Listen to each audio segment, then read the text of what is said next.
নমস্কাৰ মৰমৰ ছাত্ৰ ছাত্ৰীসকল, তোমালোকক মই স্বাগতম জনাইছোঁ মোৰ এই ইউটিউব চেনেলটোলৈ।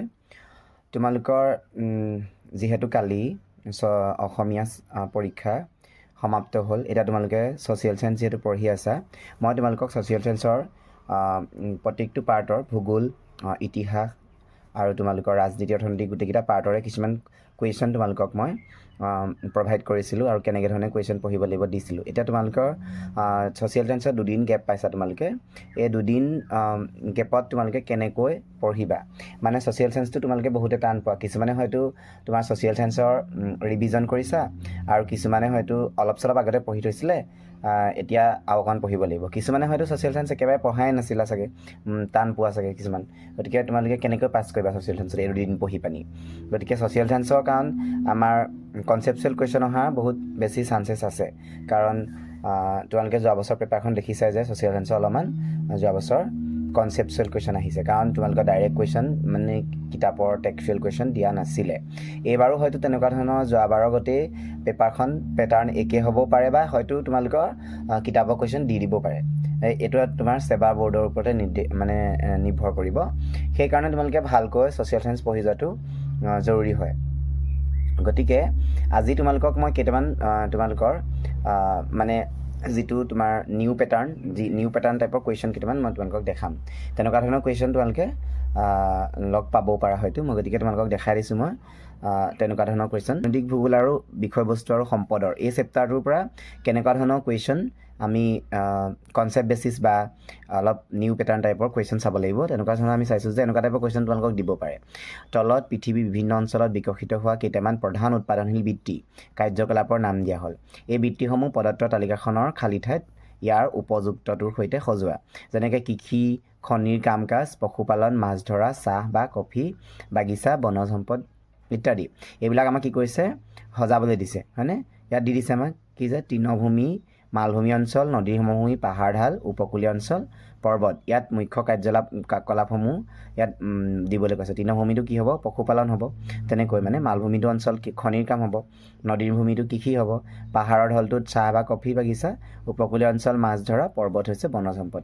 এনেকুৱা ধৰণৰ তোমালোকক দিব পাৰে। নেক্সট আকৌ তুমি চোৱা, নেক্সট প্ৰশ্নটো দিছে কি, তলত সম্পদৰ কিছুমান উদাহৰণ দিয়া হৈছে। এই সম্পদসমূহ দুটা ভাগত সজোৱা, যেনে নৱীকৰণযোগ্য আৰু নৱীকৰণ অযোগ্য। এই সম্পদখিনি তেনেকৈ সজাবলৈ কৈছে।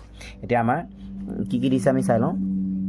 চোৱা কি কি দিছে আমাৰ ইয়াত দিছে তোমালোকক যে সোণ, বায়ুমণ্ডল, বায়ু, কয়লা, লো আকৰ, খনিজ তেল, সূৰ্যৰ পোহৰ আৰু উষ্ণতা। এইখিনি আমাক দিছে, এইখিনি সজাবলৈ কৈছে। এতিয়া আমি তাত কি কৰি ল'ম, দুটা ভাগত ভাগ কৰি দিছোঁ, নৱীকৰণযোগ্য আৰু নৱীকৰণ অযোগ্য। ইয়াত বায়ুমণ্ডল, বায়ু, সূৰ্যৰ পোহৰ, উষ্ণতাটো হৈছে নৱীকৰণযোগ্য আৰু নৱীকৰণ অযোগ্যখিনি হৈছে সোণ, লো আকৰিক, কয়লা আৰু খনিজ তেল, হয়নে? এতিয়া নেক্সট কুৱেশ্যন এইটো কি দিছে, সম্পদৰ ব্যৱহাৰ আৰু ইয়াৰ সংৰক্ষণৰ মাজত ঘনিষ্ঠ সম্পৰ্ক আছে। বক্তব্যটো বুজাই লিখা। সম্পদৰ ব্যৱহাৰ আৰু ইয়াৰ সংৰক্ষণৰ মাজত ঘনিষ্ঠ সম্পৰ্ক আছে, এই বক্তব্যটো বুজাই লিখা। ভাল কুৱেশ্যন, এইবিলাক মানে অলপ নিউ টাইপ কুৱেশ্যন, এইবিলাক চাব লাগিব। তাৰপিছত জিম্মাৰমেনৰ মতে সম্পদ হ'বলৈ দুটা গুণ থাকিব লাগিব, গুণ দুটা উল্লেখ কৰা। এইটো মই তোমালোকক আগতে দিছিলোঁ আগৰ ভিডিঅ'খিনিত। সমবাখ্যাৰ সৈতে সম্পদ সংৰক্ষণৰ 5টা পদ্ধতি উল্লেখ কৰা। এইখিনি তোমালোকক আগতে দিয়া আছে, এইখিনিতো ইম্পৰ্টেণ্টেই হয়। সম্পদ পৰিৱৰ্তনশীল, এইটো তোমালোকক আগতে কোৱা আছে। তাৰপিছতে আকৌ চোৱা এটা নিউ পেটাৰ্ণ টাইপৰ কুৱেশ্যন, তলত মানুহৰ অৰ্থনৈতিক কাৰ্যকলাপ বা বৃত্তি উদাহৰণ দিয়া হ'ল। অৰ্থনৈতিক কাৰ্যকলাপৰ 4টা প্ৰধান শ্ৰেণী, অৰ্থাৎ প্ৰাথমিক, দ্বিতীয়, তৃতীয় আৰু চতুৰ্থ বৃত্তিৰ অধীনত শ্ৰেণীভুক্ত কৰা। আমাক মানে কি কৈছে, ইয়াত কিছুমান কাৰ্য দি থোৱা আছে, এই কাৰ্যখিনি আমাক প্ৰাথমিক বৃত্তি নে দ্বিতীয়, তৃতীয়, চতুৰ্থ ইয়াত ভগাবলৈ দিছে। এনেকুৱা টাইপৰ কুৱেশ্যন আহিব পাৰে। নেক্সট তোমালোকৰ তলত অৰ্থনৈতিক ভূগোল আৰু সম্পদ ভূগোলৰ কিছুমান বিষয়বস্তু দিয়া হ'ল। তলত দিয়া তালিকাখনত এই দুটা শাখাৰ অধীনত শ্ৰেণীভুক্ত কৰিবলৈ কৈছে। ইয়াত সম্পদৰ উৎপাদন, বিতৰণ বা ব্যৱহাৰৰ বিষয়ে অধ্যয়ন কৰা হয়। ইয়াত স্থান আৰু সময়ৰ ক্ষেত্ৰত মানুহৰ কাৰ্যকলাপৰ বিষয়ে অধ্যয়ন কৰা হয়। নেক্সট দিছে কি, ই মানৱ ভূগোলৰ এটা শাখা, ই কেৱল অৰ্থনৈতিক ভূগোলৰ এটা অংশ, ইয়াৰ পৰিসৰ সংকীৰ্ণ, ইয়াৰ পৰিসৰ বহল প্ৰকৃতিৰ। এইখিনি গোটেইখিনি আমাক কি, এতিয়া আমি ইয়াত কোনটোত পৰিছে, অৰ্থনৈতিক ভূগোলত পৰিছে নে সম্পদ ভূগোলত পৰিছে, এনেকৈ শ্ৰেণীভাগ কৰি দিবা তোমালোকে। এনেকৈ হেৰি কৰি ল'বা, লৈ পিনি তাত উত্তৰটো বহাই দিলেই হ'ল। এইখিনি ধুনীয়াকৈ দি থোৱা আছে, হয়। তাৰপিছত চোৱা নেক্সট আকৌ দিয়া আছে যে কি,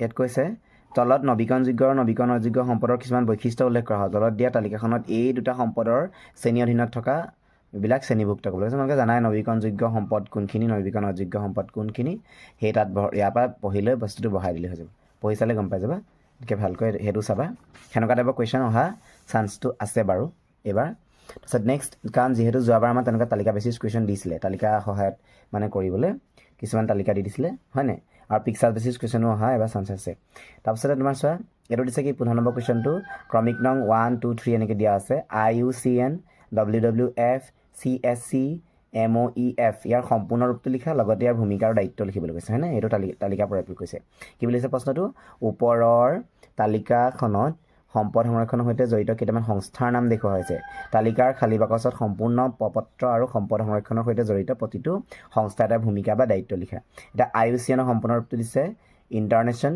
ইউনিয়ন ফৰ কনজাৰভেশ্যন অফ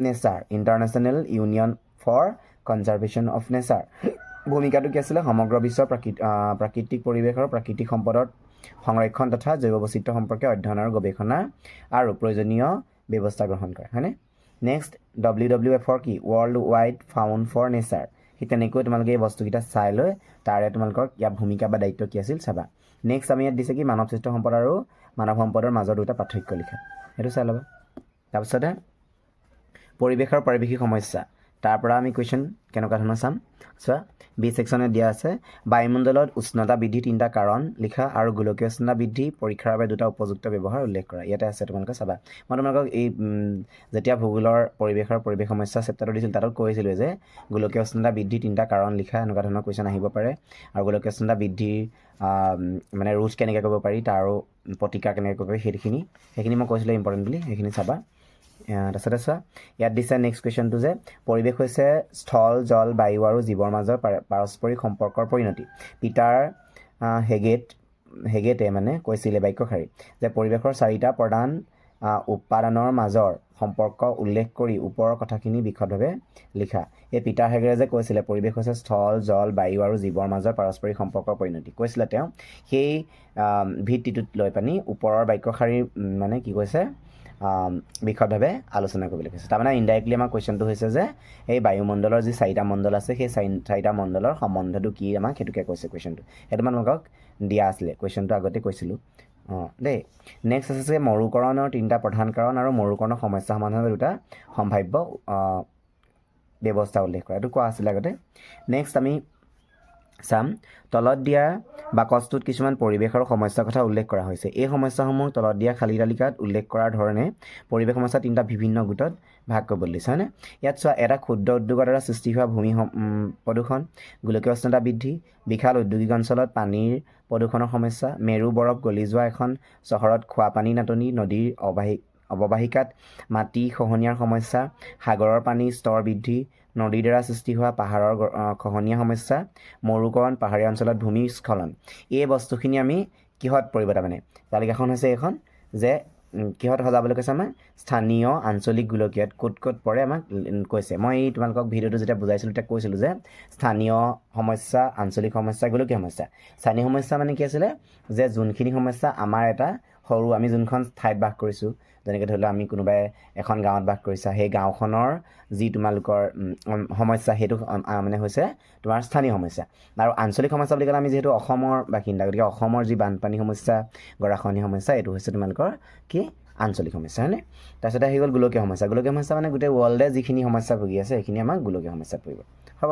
সেইখিনি তেনেকৈ সজাব লাগিব নেক্সট আকৌ আহি গ'ল প্ৰদূষণৰ কিছুমান উৎস তলত দিয়া বাকচত উল্লেখ কৰা হৈছে এই সমস্যাসমূহক তলত দিয়া খালী তালিকাত উল্লেখ কৰা ধৰণে 3টা প্ৰধান প্ৰদূষণ প্ৰকাৰত শ্ৰেণীভুক্ত কৰা এতিয়া চোৱা ঘৰুৱা আৱৰ্জনা যান বাহনৰ পৰা ধোঁৱা নিৰ্গমন ৰাসায়নিক সাৰ কীটনাশক ব্যৱহাৰ তেল উত্তোলন আগ্নেয়গিৰি উদগীৰণ বৰ্জিত প্লাষ্টিক ধাতু ভঙা কাঁচ জমা কৰা বনজুই ঔদ্যোগিক পানী আৰু তোমাৰ খহনীয়া আৰু বনাঞ্চল ধ্বংস এই বস্তুখিনি ক'ত পৰিব মানে বায়ু প্ৰদূষণ জল প্ৰদূষণ মাটি প্ৰদূষণ ইয়াত এনেকৈ ভাগ কৰিবলৈ দিব পাৰে নেক্সট তোমাৰ আছে যে সম্পদ ব্যৱহাৰ আৰু ইয়াৰ সংৰক্ষণৰ মাজত ঘনিষ্ঠ সম্পৰ্ক আছে বক্তব্যটো বুজাই লিখা সম্পদ ব্যৱহাৰ আৰু ইয়াৰ সংৰক্ষণৰ মাজত ঘনিষ্ঠ সম্পৰ্ক আছে বক্তব্যটো বুজাই লিখা নেক্সট আছে কি তলত পৰিৱেশ সম্পৰ্কীয় কিছুমান বিষয়ৰ তথ্য দিয়া হ'ল পৰিৱেশ সমস্যা 3টা প্ৰধান শ্ৰেণী অৰ্থাৎ প্ৰদূষণ মৰুকৰণ আৰু গোলকীয় উষ্ণতা বৃদ্ধিৰ অধীনত শ্ৰেণীভুক্ত কৰিবলৈ দিছে হয়নে এটা আমি চাম এইকেইটা এইকেইটা আমাক দি দিছে যে কাৰ্বন ডাই অক্সাইড, মিথেন আৰু নাইট্ৰাছ অক্সাইড এইবিলাক যে দিয়া আছে এইবিলাক আমাক কি কৈছে প্ৰদূষণ, মৰুকৰণ, গোলকীয় উষ্ণতা বৃদ্ধি। এইটো কোনটো মানে ইয়াত থকা গেছখিনিয়ে কোনটোৱে কি কৰে সেই বস্তুটোত বহাব কৈছে হয়নে। নেক্সট আছে কি ভাৰতৰ আটাইতকৈ প্ৰদূষিত নদীখন কোনখন? এই নদীৰ পানী প্ৰদূষণৰ বাবে দায়ী 3টা কাৰণ। ভাৰতৰ আটাইতকৈ প্ৰদূষিত নদীখন আমি জানো যে গংগা নদী। এই নদীৰ প্ৰদূষণ হোৱাৰ 3টা কাৰণ লিখিবলৈ দিছে। এই 3টা কাৰণ আমাৰ ইয়াত দিয়া আছে, এই 3টা পঢ়ি ল'ব পাৰিবা। তাৰপিছতে তোমালোকে শব্দ প্ৰদূষণ কাক বোলে বুজা নাই, শব্দ প্ৰদূষণৰ প্ৰধান উৎস কি কি এইবিলাক তোমালোকে পাৰিবা। এতিয়া আমি আহি গ'ল পৃথিৱী ভূগোল। পৃথিৱী ভূগোলত এনেকুৱা ধৰণৰ কুৱেশ্যন কেনেকুৱা আহিব পাৰে চোৱা। এইটো কি দিছে? এইটো দিছে যে কোনবোৰ ভৌতিক উপাদান বৈশিষ্ট্যই মহাদেশসমূহৰ মাজৰ সীমা নিৰ্ধাৰণ কৰে? পৃথিৱীৰ সকলো মহাসাগৰৰ সঠিক সীমা নিৰ্ণয় কৰাটো কিয় সম্ভৱ নহয় সুধিছে।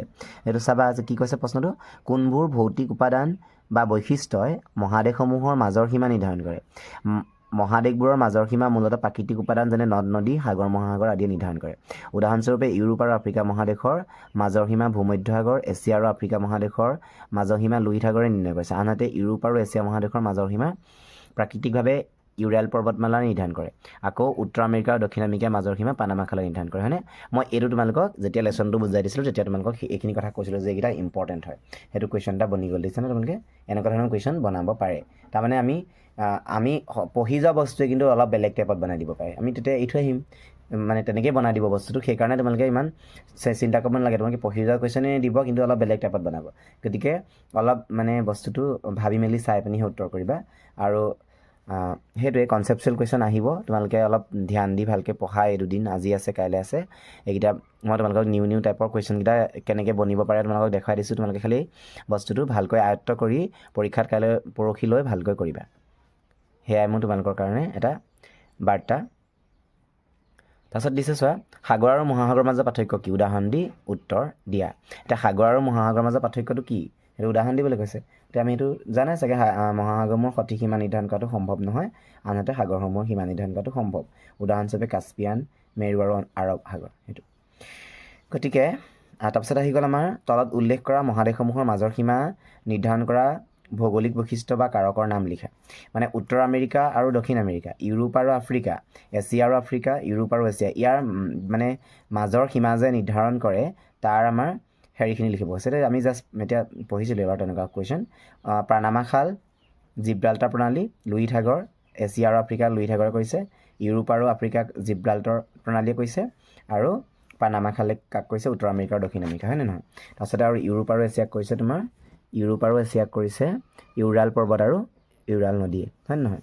এতিয়া চোৱা নেক্সট কুৱেশ্যনটো আছে, আয়তনৰ ফালৰ পৰা এছিয়া বিশ্বৰ আটাইতকৈ ডাঙৰ আৰু সৰ্বাধিক জনবসতিপূৰ্ণ মহাদেশ আৰু ইয়াৰ জনসংখ্যা প্ৰায় 430 কোটি। ইয়াৰ বিভিন্ন ভৌগোলিক বৈশিষ্ট্য আছে যেনে পৰ্বত, মালভূমি, নদীৰ উপত্যকা, নিম্নভূমি, উপকূলীয় সমভূমি, দ্বীপ, মালভূমি ইত্যাদি। কিন্তু এছিয়াৰ সকলো অঞ্চলৰ সমানে উন্নত নহয়। নিজৰ দৃষ্টিভংগীৰ ভিত্তিত ওপৰৰ কথাখিনি ব্যাখ্যা কৰা। এতিয়া তোমালোকক প্ৰশ্নটো কি ক'লে যে আয়তনৰ ফালৰ পৰা এছিয়া যদিও তাৰমানে ডাঙৰ বা জনবসতিপূৰ্ণ দেশ তথাপিও কিন্তু আমি ইয়াৰ বিভিন্ন ভৌগোলিক বৈশিষ্ট্য যেনে পৰ্বত, মালভূমি, নদীৰ উপত্যকা, নিম্নভূমি, উপকূলীয় সমভূমি, দ্বীপ, মৰুভূমি ইত্যাদি। কিন্তু এছিয়াৰ সকলো অঞ্চল সমানে উন্নত নহয়। এই কথাটো মানে তুমি কি ক'ব লাগে? দৃষ্টিভংগীৰে বুজাই লিখা। কিয় নহয় কাৰণ লিখিবা তোমালোকে কিয় নহয়। ইয়াতো দিয়া আছে বাৰু তোমালোকে, কিন্তু এইখিনি উত্তৰে 5 নম্বৰ কাৰণে যথেষ্ট নহয়। এইখন জাষ্ট এনেই দি থৈছে তোমালোকক মানে জানিবৰ কাৰণেহে দিছে বাৰু এই কিতাপখনত। গতিকে ইমান এইকণ লিখিলে নহ'ব। সুউচ্চ পৰ্বতশ্ৰেণী, মালভূমি, নদী উপত্যকা, নিম্নভূমি, উপকূলীয় সমভূমি, মহাসাগৰীয় দ্বীপ, মৰুভূমি আদিৰে এছিয়া মহাদেশৰ আগুৰি আছে। ইয়াৰ মাজভাগত পৰ্বত আৰু মালভূমিৰে আৱৰা। এইখিনি দিছে, কিন্তু ইয়াৰ উপৰিও তোমালোকে আৰু কিছুমান কথা নিজেই এড কৰিব লাগিব। তলৰ তালিকাত দিয়া বৈশিষ্ট্যৰ ভিত্তিত ভাৰত মহাসাগৰ আৰু আটলাণ্টিক মহাসাগৰৰ মাজত তুলনা কৰিবলৈ দিছে। যোৱাবাৰ এইটো তেনেকুৱা ধৰণৰ কুৱেশ্যন এটা আহিছিলে। এইটো এটা দিছে চোৱা কি দিছে, অৱস্থিতি, মাটিকালি, গড় গভীৰতা, মুখ্য দ্বীপ যিকোনো দুটা লিখিব কৈছে, মহাসাগৰ প্ৰধান যিকোনো দুটা লিখিবলৈ কৈছে হয়নে।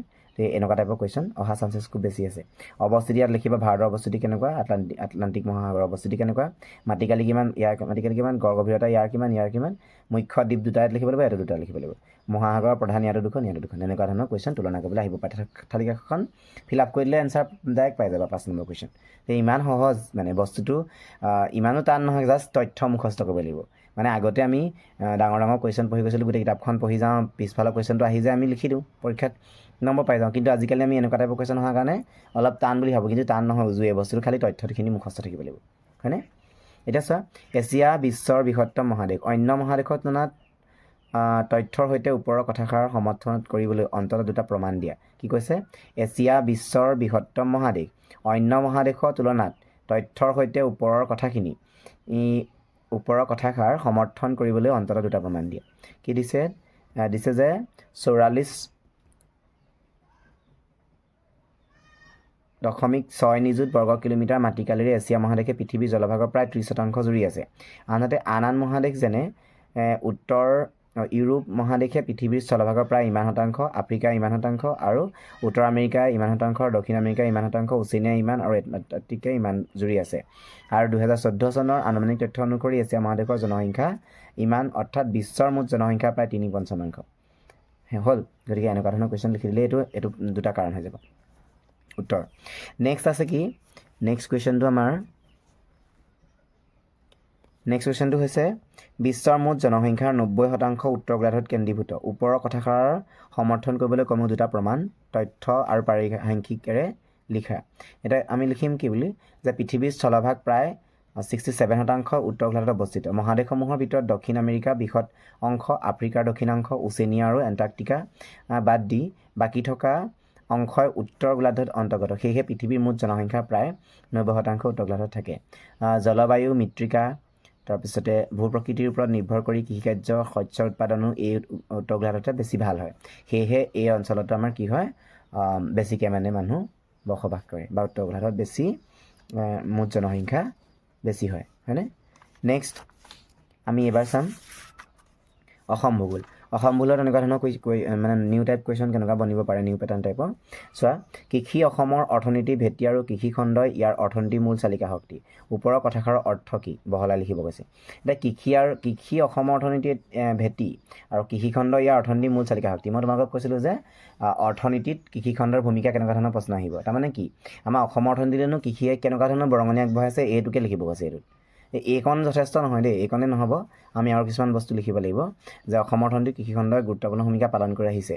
কেনেকুৱা ধৰণৰ কুৱেশ্যন মানে ভূমিকা পালন কৰে অসমৰ অৰ্থনীতিয়ে, সেই বস্তুটোহে লিখিবলৈ কৈছে। অসমৰ মানে কৃষিখণ্ডই বৰঙণি কি দিছে মানে আমাক অসমৰ অৰ্থনীতিলৈ, সেইটো বস্তুহে মানে প্ৰশ্নটোত বুজাইছে দেই। ইয়াত জাষ্ট অকণমান লিখি থৈছে, এইখিনি নহ'ব গোটেইখিনি, মানে এইকণেই আমাৰ যথেষ্ট নহয়, বহুত বস্তু লিখিব লাগিব। তাৰপিছত নেক্সট আমাৰ অসমৰ সকলো অঞ্চল বা স্থানতে জনসংখ্যা আৰু বসতিৰ বিতৰণ একেই নহয়। অসমৰ জনসংখ্যাৰ অসমান বিতৰণৰ বাবে দায়ী হোৱা 4টা প্ৰধান কাৰণ উল্লেখ কৰা।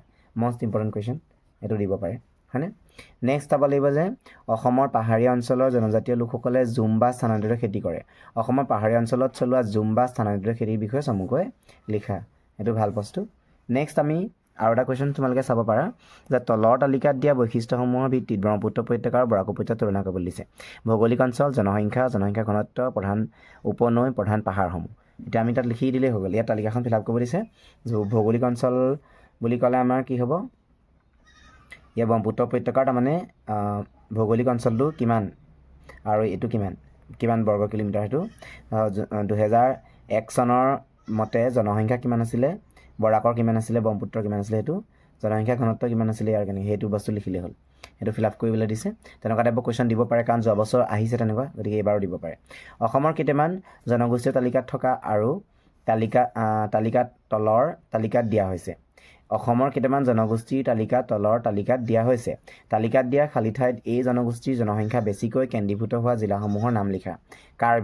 কাৰ্বিসমূহ ক'ত থাকে, মানে কাৰ্বিটো বেছিকৈ ক'ত পোৱা যায়, গাৰো, তিৱা, ডিমাচা কছাৰী, দেউৰী, বমন, এইখিনি ক'ত পায় দিয়া আছে। যে কাৰ্বি ক'ত কাৰ্বি আংলঙত আছে।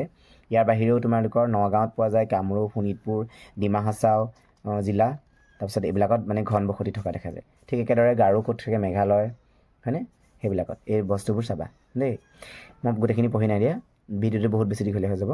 অসমৰ পৰ্যটন উদ্যোগে প্ৰায় 50 বছৰ সফলতাৰে সম্পূৰ্ণ কৰিছে, কিন্তু অসমৰ পৰ্যটন উদ্যোগৰ বিকাশত অপৰিসীম আৰু পৰিসৰৰ সম্ভাৱনা থকাৰ পাছতো ৰাজ্যখনৰ এই খণ্ডটো এতিয়াও সঠিকভাৱে বিকশিত হোৱা নাই। এইটো মানে কি, অসমৰ পৰ্যটন উদ্যোগটো এতিয়াও বৰ্তমানো কিয় মানে বেছি আগবঢ়া নাই, সেই কথাটোৱে ইয়াত সুধিছে।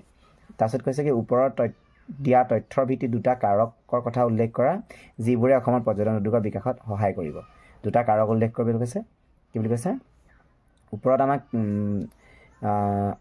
কাৰক দুটা উল্লেখ কৰিবলৈ কৈছে যিবোৰে আমাৰ কি কৰিছে আমাৰ যে অসমৰ পৰ্যটন উদ্যোগটো বিকাশত সহায় কৰা কাৰক দুটা লিখিব কৈছে নেক্সট আকৌ দিছে কি অসমৰ পৰ্যটন উদ্যোগ সঠিকভাৱে বিকশিত নোহোৱাৰ দুটা প্ৰধান কাৰণ এটা নহৈছে বুলিও আমি জানো যে অসমৰ অৰ্থনৈতিক মানে কি যিটো পৰ্যটন উদ্যোগ আছে সেইটো আমাৰ যিমান পৰিমাণে হ'ব লাগিছিল বিকাশ সিমান পৰিমাণে হোৱা নাই তাৰ কাৰণো কি আছে সেইটো লিখিব কৈছে এইবিলাক ভাল কুৱেশ্যন নেক্সট আকৌ চোৱা ইয়াত দিছে এটা কুৱেশ্যন যে শেহতীয়া সময়ছোৱাত শক্তি আৰু পৰিবহণ খণ্ডত সামান্য অগ্ৰগতিৰ বাবে অসমত ৰাজ্য আৰু ঔদ্যোগিক পৰিৱেশে ক্ৰমান্বয়ে উন্নত হৈছে ওপৰৰ কথাষাৰ সমৰ্থন কৰিবলৈ কমেও দুটা প্ৰমাণ তথ্য বা আৰু পৰিসংখ্যাসহ লিখা সেইটো কুৱেশ্যন সেইটো এটা ভাল বস্তু সেইটো চাবা নেক্সট তলৰ তালিকাখনত দিয়া বৈশিষ্ট্যসমূহৰ ভিতৰত তোমাৰ উত্তৰসমূহৰ তালিকাখনৰ নিজৰ স্তম্ভ তথ্য উল্লেখ কৰিবলৈ কৈছে অসমৰ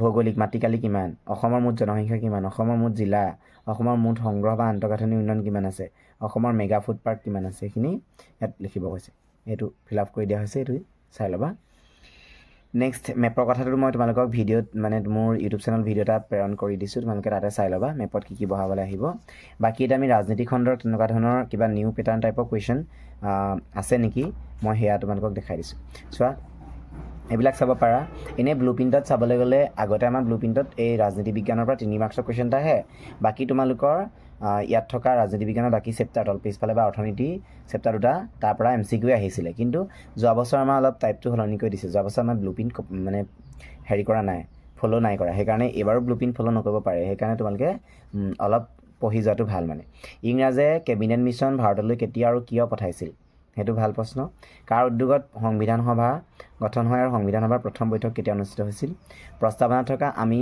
ভাৰতৰ জনসাধাৰণ শব্দৰ অৰ্থ কি জনসাধাৰণ বুলি যে উল্লেখ কৰোঁ তাৰ অৰ্থটো কি সেইটো মই সেইদিনাখন কৈছোঁ তাত ভিডিঅ'ত তাৰপিছতে তোমাৰ ভাৰত এখন সাৰ্বভৌম ৰাষ্ট্ৰ বুজাই লিখিব কৈছে কোনটো লেটিন শব্দৰ পৰা ইংৰাজী প্ৰতিশব্দ ফেডাৰেশ্যন উৎপত্তি হৈছে যুক্তৰাষ্ট্ৰ বুলিলে কি বুজাই লিখিব কৈছে এইবিলাক মই তোমালোকক কোৱা আছে এইটো ভিডিঅ'ত ভাৰতৰ ৰাজনৈতিক অৱস্থা যুক্তৰাষ্ট্ৰ কিন্তু আদৰ্শগত এককেন্দ্ৰিক সেইটোও মই তোমালোকক ধুনীয়াকৈ বুজাই দিছিলোঁ তাত এইবিলাক আমেৰিকা আৰু ভাৰতৰ নাগৰিকত্ব প্ৰদানৰ বিষয়ে লিখা আমেৰিকাৰ নাগৰিকত্ব প্ৰদান কেনেকৈ হয় ভাৰতৰ নাগৰিকত্ব প্ৰদান কেনেকৈ হয় এইটো বিষয়ে লিখিব কৈছে নেক্সট সংসদীয় গণতন্ত্ৰ বুলিলে কি বুজা কোনখন ভাৰতীয় আইনে স্বাধীনতাৰ পূৰ্বৰ ভাৰতত সীমিত সংসদীয় গণতন্ত্ৰ প্ৰৱৰ্তন কৰিছিল তাৰপিছতে সংসদীয় গণতন্ত্ৰ আৰু ইংলেণ্ডৰ সংসদীয় গণতন্ত্ৰ আৰু ভাৰতৰ সংসদীয় গণতন্ত্ৰৰ মাজত পাৰ্থক্যবিলাক মই তোমালোকক আগৰ ভিডিঅ'ত কোৱা আছে এইবিলাক চাই ল'বা ভাৰতীয় সংসদ কেনেকৈ গঠন হয় সেইটো ভাল প্ৰশ্ন হয়নে নেক্সট আমি চাম আন্তৰ্জাতিক সংস্থা আৰু ৰাষ্ট্ৰসংঘৰ আৰু অন্যান্য এই চেপ্টাৰটোৰ পৰা কেনেকুৱা ধৰণৰ কুৱেশ্যন আহিব পাৰে তাত আমি চাম যে বৰ্তমান কিমানখন দেশ ৰাষ্ট্ৰসংঘৰ সদস্য এইবিলাক মই কৈছিলোঁ আগতে ৰাষ্ট্ৰসংঘৰ মুখ্য কাৰ্যালয় ক'ত অৱস্থিত নিৰাপত্তা পৰিষদলৈ কিমানজন অস্থায়ী সদস্য নিৰ্বাচিত হয় আৰু কোনে এওঁলোকক নিৰ্বাচন কৰে জাতিসংঘ কেতিয়া গঠন হৈছিল ই কিয় গঠন হৈছিল মানৱাধিকাৰ আয়োগ কি মানৱাধিকাৰ ঘোষণাপত্ৰ কোনে গ্ৰহণ কৰে তাৰপিছতে বিশ্ব শান্তিৰ বাবে ৰাষ্ট্ৰসংঘই গ্ৰহণ কৰা সাহসী পদক্ষেপসমূহৰ বিষয়ে লিখা সেইটো মই তোমালোকক কৈছিলোঁ যে ৰাষ্ট্ৰসংঘই বিশ্ব শান্তিৰ কাৰণে কি পদক্ষেপ গ্ৰহণ কৰিছে কি নিৰস্ত্ৰীকৰণ আইন চুক্তি এইবিলাক যে গঠন কৰিছিলে সেইখিনি তোমালোকে লিখিব লাগিব মই আগত থকা ভিডিঅ'টোত তোমালোকক জনোৱা আছে নেক্সট আমি চাম কোন চনত কিয় ৰাষ্ট্ৰসংঘৰ মানৱাধিকাৰ আয়োগ গঠন কৰা হৈছিল কোন বছৰত আৰু কোনে ভাৰতৰ ৰাষ্ট্ৰীয় মানৱাধিকাৰ আয়োগ গঠন কৰিছিল এই আয়োগে কেতিয়া আইনত পৰিণত হ'ল এইবিলাক বহুত ভাল কুৱেশ্যন নিউ টাইপ কুৱেশ্যন এইবিলাক তোমালোকে কিতাপৰ মাজতে আছে কিতাপতে আছে বস্তুটো খালি আগত তেনেকুৱা ধৰণৰ কুৱেশ্যন ইমান নিদিছিলে আজিকালি এনেকৈ ধৰণে দিবলৈ ধৰিছে গতিকে এইবিলাক চাব লাগিব হ'ব আৰু তোমালোকে যদি কোনোবা নতুনকৈ আহি মোৰ চেনেলটোত মানে চাই আছা ভিডিঅ' তেনেহ'লে তোমালোকে ছাবস্ক্ৰাইব কৰি থ'বা কাৰণ মই তোমালোকক এনেকুৱা ধৰণৰ সহায়কমূলক ভিডিঅ' আগবঢ়াই আহি আছোঁ তোমালোকে মোক ছাপোৰ্ট কৰিবা তেতিয়া মই আৰু ভিডিঅ' বনাবলৈ উৎসাহ পাম তোমালোকে মোৰ চেনেলটো ছাবস্ক্ৰাইব কৰি থ'বা তোমালোকে চোৱা এতিয়া আকৌ এইটো তোমাৰ মুদ্ৰা চেপ্টাৰৰ পৰা যিটো আমাৰ অৰ্থনীতিৰ প্ৰথম চেপ্টাৰ মুদ্ৰা আৰু বেংক ব্যৱস্থা তাৰ পৰা তোমালোকে কি চাবা বিনিময় মাধ্যম হিচাপে মুদ্ৰাৰ লগত জড়িত যিকোনো দুটা সমস্যাৰ কথা উল্লেখ কৰা হয়নে তাৰপিছতে তোমালোকে আৰু কি ক'ব লাগিব বেংকসমূহৰ বেংক হিচাপে যে কেন্দ্ৰীয় বেংকৰ কাৰ্যখিনি গোটেইখিনি ভালকৈ চাই থ'লে তুমি এইকেইটা আনচাৰ কৰিব পাৰিবা মই কৈছিলোঁ যে কেন্দ্ৰীয় বেংকৰ কাৰ্যখিনি চাবা আৰু বাণিজ্যিক বেংকৰ কাৰ্য চাবা হয়নে এতিয়া কেন্দ্ৰীয় বেংকে যে আমাৰ বেংকসমূহৰ বেংক হিচাপে কাৰ্য কৰে ইয়াৰ বিষয়ে কেনেকৈনো কাম কৰে বেংকসমূহৰ বেংক হিচাপে সেই বস্তুটো লিখিব কৈছে আকৌ বেংকসমূহৰ পৰিশোধৰ বেংক হিচাপে কেন্দ্ৰীয় বেংকে কাম কৰে এইটো কেনেকৈ কাম কৰে সেইটো লিখিব কৈছে গতিকে সেইটো আমাৰ কাৰ্যতে আছিলে তোমালোকে ভালকৈ কিতাপত পঢ়িলেই পাই যাবা এটা উদাহৰণৰ সহায়ত বুজাই দিয়া যে বাণিজ্যিক বেংকে কেনেকৈ ঋণ মুদ্ৰা সৃষ্টি কৰে বহুত ইম্পৰ্টেণ্ট কুৱেশ্যন এইটো দিব পাৰে কিন্তু দেই বাণিজ্যিক বেংকে কেনেকৈ ঋণ মুদ্ৰাৰ সৃষ্টি কৰে হয়নে সেইটো দিব পাৰে এইটো ভালকৈ চাই ল'বা উদাহৰণ এটা সহায়ত এইটো কিতাপত আছে কেনেকৈ ঋণ মুদ্ৰা সৃষ্টি কৰে মানে বাণিজ্যিক বেংকৰ কাৰ্য হয় বাণিজ্যিক বেংকে ঋণ মুদ্ৰা সৃষ্টি কৰে এইটো কাৰ্য এটা কেনেকৈ সৃষ্টি কৰে তাতে লিখা আছে সেইটো চালে হ'ল মানে কেনেকৈ সৃষ্টি কৰে মানে তোমালোকে জানাই যে চোৱা মই এটা থুলমূলকৈ বুজাইছোঁ বাণিজ্যিক বেংকসমূহে ঋণ মুদ্ৰাৰ সৃষ্টি কৰে প্ৰাথমিক বা নিষ্ক্ৰিয় আমানতৰ ভিত্তিত প্ৰথমে বেংকসমূহে উদ্ধৃত বা সক্ৰিয় আমানতকাৰী সৃষ্টি কৰে সঞ্চয়কাৰী বেংকত চোৱা এতিয়া আমি এটা বাণিজ্যিক বেংক ধৰি লওক যেনেকৈ আমাৰ ষ্টেট বেংকবিলাক যে আছে এইবিলাক হৈছে বাণিজ্যিক বেংক সেই বাণিজ্যিক বেংকত কোনোবাই টকা জমা থ'লে কি কৰে তুমি যে টকা জমা থ'লা সেই কি বুলি কয় টকা জমা থোৱাৰ পাছত বেংকে কি কৰে তাৰে এটা অংশ তেওঁলোকে বেংকত জমা ৰাখি বাকী থকা অংশখিনি তেওঁলোকে বেলেগ গ্ৰাহকক ঋণ হিচাপে আগবঢ়াই দিয়ে তেতিয়া তেওঁলোকে ঋণৰ কাৰণে তেওঁলোকে সুদ পায় গতিকে সেইটোৱে হৈছে ঋণ মুদ্ৰা সৃষ্টি তেনেকৈয়ে ঋণ মুদ্ৰাৰ সৃষ্টি কৰিব পাৰে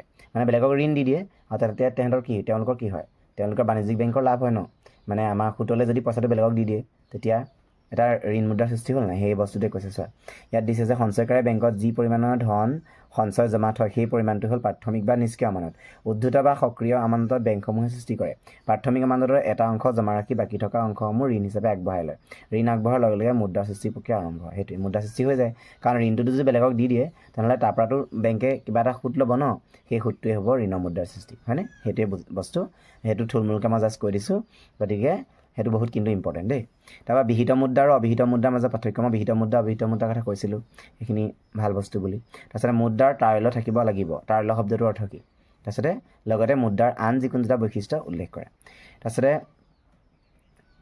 সেইখিনি হৈ গ'ল তাৰপৰা আমি আহি গ'লোঁ যে অৰ্থনৈতিক উন্নয়ন চেপ্টাৰটোৰ প্ৰশ্ন কি তোমালোকক চাব লাগে মই আগতে তাত কৈ দিয়া আছিলে হ'লেও তাৰ বাহিৰে আমি ইয়াত কিবা নিউ পেটাৰ্ণ টাইপৰ কুৱেশ্যন ইয়াত চাইছোঁ যে ইয়াত এটা আছে এনেকুৱা ধৰণৰ কুৱেশ্যন ভাৰতত 5 বছৰীয়া পৰিকল্পনাৰ সময়ছোৱাৰ দুটা অংশ উল্লেখ কৰা লগতে পৰিকল্পনা সময়ছোৱাৰ প্ৰতিটো অংশৰ বাবে ভাৰতীয় অৰ্থনীতিৰ এটা বৈশিষ্ট্য উল্লেখ কৰা ইম্পৰ্টেণ্ট সেইটো চাবা নেক্সট আমি চাম কি এইটো চোৱা আৰ্থিক সংস্কাৰৰ পূৰ্বৰ সময়ছোৱাত ভাৰতত 5 বছৰীয়া পৰিকল্পনাৰ যিকোনো তিনিটা উদ্দেশ্য তাৰপিছতে চাবা অৰ্থনীতিত উৎপাদন বা আয়ৰ পৰিমাণ বৃদ্ধি হোৱাটো নিশ্চিত কৰা কিন্তু অৰ্থনৈতিক উন্নয়ন আপোচ কৰা কাৰ্যকলাপৰ যিকোনো তিনিটা উদাহৰণ উল্লেখ কৰা নেক্সট 1951-52 চনৰ পৰা 1990-91 চনলৈ ভাৰতীয় অৰ্থনীতিৰ অসন্তুষ্টিজনক হাৰৰ বৃদ্ধিৰ বাবে দায়ী যিকোনো তিনিটা কাৰক ইয়াতে আছে বস্তুটো ইয়াৰ পৰা চাইও লিখিব পাৰিবা নেক্সট 1991 চনত ভাৰতত উদাৰীকৰণৰ ব্যক্তিগতকৰণ আৰু বিশ্বায়ন ব্যৱস্থাৰ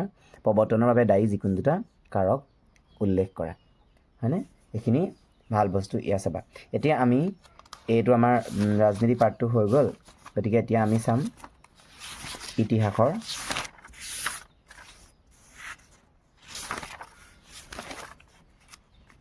চোৱা ইতিহাসৰ আমি প্ৰথম যিটো বংগ বিভাজন আৰু স্বদেশী আন্দোলন আছে তাৰ পৰা আমি কি চাম তাৰপৰা তোমালোকক মই এইখনৰ কিতাপৰ মই কৈ দিছিলোঁ বাৰু স্বদেশী আন্দোলনৰ সময়ত শিল্পীয়ে বংগত কিদৰে নিজৰ শিল্পৰ জৰিয়তে জাতীয়তাবাদী অনুভূতিক উজ্জীৱিত কৰিছিল উদাহৰণ দি দেখুওৱা নেক্সট আকৌ তোমালোকে চাবা যে সতীশচন্দ্ৰ মুখোপাধ্যায়ে কলিকতাত বিশ্ববিদ্যালয়ক গোলামৰ ঘৰ বা গোলামখানা বুলি অভিহিত কৰিছিল হয়নে ইয়াৰ ভিত্তিত তলত দিয়া কথাবোৰ উল্লেখ কৰা মুখাৰ্জী নহয় এইটো মুখোপাধ্যায় হ'ব মুখোপাধ্যায়ে কাক গোলাম বুলি অভিহিত কৰিছিল তেওঁলোকক কিয় গোলাম বুলি কোৱা হৈছিল এইটো তাৰপিছতে 1907 চনৰ 11 অক্টোবৰত লণ্ডনৰ ডেইলী টেলিগ্ৰাফত প্ৰকাশ পাইছিল যে বংগৰ নাৰীসকলৰ ইংৰাজৰ কাৰণে সকলোতকৈ দুৰ্দম আৰু বিপদজনক বংগ নাৰী সন্দৰ্ভত ওপৰত উল্লেখ কৰা বক্তব্যৰ আঁৰৰ যুক্তি কি আছিল এইটো ভাল এইটো চাবা তাত মানে এইটো কি আছিল তোমালোকৰ বংগ নাৰী সেই বংগ বিভাজনত স্বদেশী আন্দোলনৰ নাৰীসকলৰ ভূমিকাটো লিখি দিলে হৈ গ'ল তাৰপিছতে নেক্সট আকৌ চাব লাগিব স্বদেশী আন্দোলনে জাতীয় শিক্ষাৰ অগ্ৰগতি কেনেদৰে সহায় কৰিছিল এইবিলাক মই তোমালোকক কৈ দিয়া আছে আগতে তাৰপিছত চোৱা তাৰপিছতে বংগ বিভাজনৰ বিৰুদ্ধে ৰবীন্দ্ৰনাথ ঠাকুৰে কি বিষয়ত প্ৰতিবাদ কৰিছিল তাৰপিছত আকৌ আছে স্বদেশী আন্দোলনক দমন কৰিবলৈ ইংৰাজে কি আন্দোলন বিৰোধী কাৰ্যসূচী গ্ৰহণ কৰিছিল এইবিলাক তোমালোকক কৈ দিছোঁ আগতে মই স্বদেশী আন্দোলনৰ সময়ত জাতীয়তাবাদী উদ্যোগসমূহৰ বিকাশৰ কেনেদৰে হৈছিল লিখা তাৰপিছতে আমি মহাত্মা গান্ধী আৰু ভাৰতৰ স্বাধীনতা সংগ্ৰাম এই চেপ্টাৰটোৰ পৰা কেনেকুৱা ধৰণৰ কুৱেশ্যন আহিব পাৰে আমি সেইটো চাই আছোঁ ইয়াত চোৱা ইণ্ডিয়ান অপিনিয়ন নামৰ কাকতখনৰ সম্পাদক কোন আৰু কাকতখনৰ লক্ষ্য কি আছিল তাৰপিছতে চাম 1931 চনৰ দ্বিতীয় ঘূৰ্ণীয়া মেজমেল কিয় বিফল হয় সেইটো তাৰপিছতে চাম এই ছবিখন দেখিছা ন এই ছবিখনত কৈছে কি ওপৰৰ ছবিখন দেখুওৱা শোভাযাত্ৰা আঁৰৰ যুক্তি কি আছিল হয়নে আৰু চাইমন কমিশ্যন ভাৰতলৈ কিয় আহিছিল এনেকুৱা ছবি আমি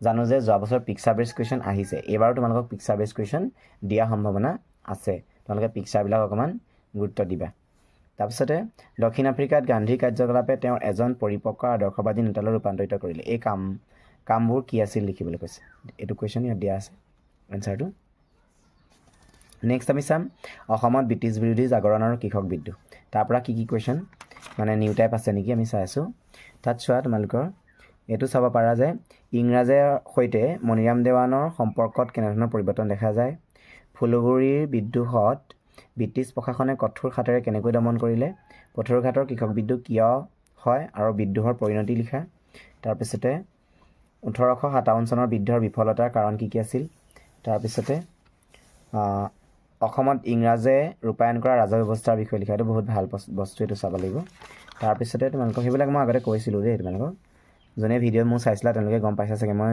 কোৱা বহুত বস্তু ইয়াত আছে তাৰপিছতে চোৱা নেক্সট ফুলগুৰি ধাবা কেনেকৈ গণবিদ্ৰোহলৈ পৰিণত হ'ল এইটো তোমাৰ ভাৰতৰ জাতীয় আন্দোলন আৰু অসমত জাতীয় জাগৰণ ভাৰতৰ স্বাধীনতা আন্দোলন আৰু অসমত জাতীয় জাগৰণ সেইটো চেপ্টাৰ ফুলগুৰি ধাবা কেনেকৈ গণবিদ্ৰোহলৈ পৰিণত হ'ল ফুলগুৰি ধাবাক ইংৰাজে কেনেকৈ গ্ৰহণ কৰিছিল আৰু সেইটো সঠিক ধাৰণা আছিল নেকি জন বেৰী হোৱাইট কোন আছিল তেওঁক অসমৰ ৰাইজে কিয় স্মৰণ কৰে 1857 চনৰ বিদ্ৰোহত মণিৰাম দেৱানে অসমত কেনেধৰণৰ ভূমিকা পালন কৰিছিল লিখা ভাৰত বিভাজনৰ লগে লগে অসমে যিবোৰ সমস্যাৰ সন্মুখীন হৈছিল সেই সমস্যাসমূহ বিশ্লেষণ কৰা তাৰপিছতে 1921 চনত গুৱাহাটীত তিলক সৌৰণী বিদ্যালয়ৰ স্থাপনৰ উদ্দেশ্য কি আছিল ইংৰাজে কেতিয়া অসমত দাস প্ৰথা বিলুপ্ত ঘটাইছিল দাসসকলৰ ওপৰত ইয়াৰ প্ৰভাৱ কি আছিল আৰু অসমত ব্ৰিটিছ চৰকাৰৰ ঘাটি বাজেট 14 মিলিয়ন পাউণ্ডলৈ বৃদ্ধি পাইছে বাজেট তৈয়াৰ কৰিবলৈ ইংৰাজে কি ব্যৱস্থা গ্ৰহণ কৰিছিল সেইটো তাৰপিছতে চাম ভাৰত আৰু উত্তৰ পূৰ্বাঞ্চলৰ সাংস্কৃতিক ঐতিহ্য সেই চেপ্টাৰটোৰ পৰা কি নতুন কুৱেশ্যন বনিব পাৰে নেকি কিবা তাৰপিছত এইবিলাক তোমালোকক দিছিলোঁ যে ভাৰতীয় সংস্কৃতিলৈ অষ্ট্ৰীসকলৰ অৱদান তাৰপিছত তোমাৰ ভাৰতৰ সাংস্কৃতিক বৈশিষ্ট্যৰ মাজৰ ঐক্যৰ সৃষ্টি কৰা কাৰণ তিনিটা এইটো তোমালোকক কোৱা হৈছিলে ভাৰতৰ সাংস্কৃতিক বৈচিত্ৰ্য সৃষ্টিত ইয়াৰ ভৌগোলিক পৰিৱেশে কেনেধৰণে ভূমিকা পালন কৰে যোগ এক পৰম্পৰাগত ভাৰতীয় সংস্কৃতি এয়া সমগ্ৰ মানৱ জাতিৰ বাবে এটা উপহাৰ ইয়াৰ সমৰ্থনত কেইটামান বাক্য লিখা এইটো বহুত ইম্পৰ্টেণ্ট দেই তাৰপিছতে ভাৰতীয় সংস্কৃতি আৰু হিন্দু ধৰ্মৰ উত্থানত হিন্দু উপত্যকা সভ্যতাৰ উল্লেখযোগ্য অৱদান আছে ইয়াৰ সমৰ্থনত কেইটামান বাক্য লিখা তাৰপিছতে বৈচিত্ৰ্যময় দেশ হোৱাৰ পিছতো ভাৰত ঐক্যবদ্ধ হৈয়ে আছে বৈচিত্ৰ্যৰ মাজত ঐক্য জীৱন্ত মনোভাৱ হিচাপে ৰখাত কিদৰে অৰিহণা যোগাইছে এইবোৰ ভাল বস্তু এইখিনি তোমালোকে চাব লাগিব আৰু তোমালোকে ইতিহাসৰ মানে এই চেপ্টাৰটো একেবাৰে লাষ্টৰ যোনটো ভাৰতৰ উত্তৰ পূৰ্বাঞ্চলৰ সাংস্কৃতিক ঐতিহ্য এই চেপ্টাৰটো তোমালোকৰ পিকচাৰ বেচিছ কুৱেশ্যন অহা চান্স আছে বাৰু তোমালোকে যোৱা বছৰ তাৰপৰা ৰংঘৰটো দিছিলে ৰংঘৰটো কি শৈলী ব্যৱহাৰ কৰা হৈছিল ইয়াৰ বৈশিষ্ট্য কি এইটো মানে কি কাৰণে ৰংঘৰ মানে বনোৱা হৈছিল এইবিলাক তোমালোকক সুধিছিলে গতিকে তোমালোকৰ শৈলী যে আমাৰ আছে তিনিটা প্ৰধান শৈলী আছিলে শৈলীকেইটাৰ বৈশিষ্ট্য এইকেইটা বহুত ভালকৈ চাই থবা সেই শৈলীকেইটা তোমালোকে পাৰিলে মানে তোমালোকৰ যিকোনো তোমালোকৰ ছবি দিলেই তোমালোকে উত্তৰ কৰিব পাৰিবা গতিকে মই ভাবোঁ তোমালোকে পৰহিলৈ এক্সাম ভাল হ'ব মই আজিয়ে তোমালোকক বেষ্ট অফ লাক জনাই থৈছোঁ বাকী খালি মই তোমালোকক যেনেকৈ ধৰণে বস্তুবোৰ দেখুৱাই আছোঁ তোমালোকে সেনেকৈ পঢ়িবলৈ চেষ্টা কৰিবা তোমালোকৰ পৰীক্ষা নিশ্চয় ভাল হ'ব ধন্যবাদ আজিলৈ ইমানেই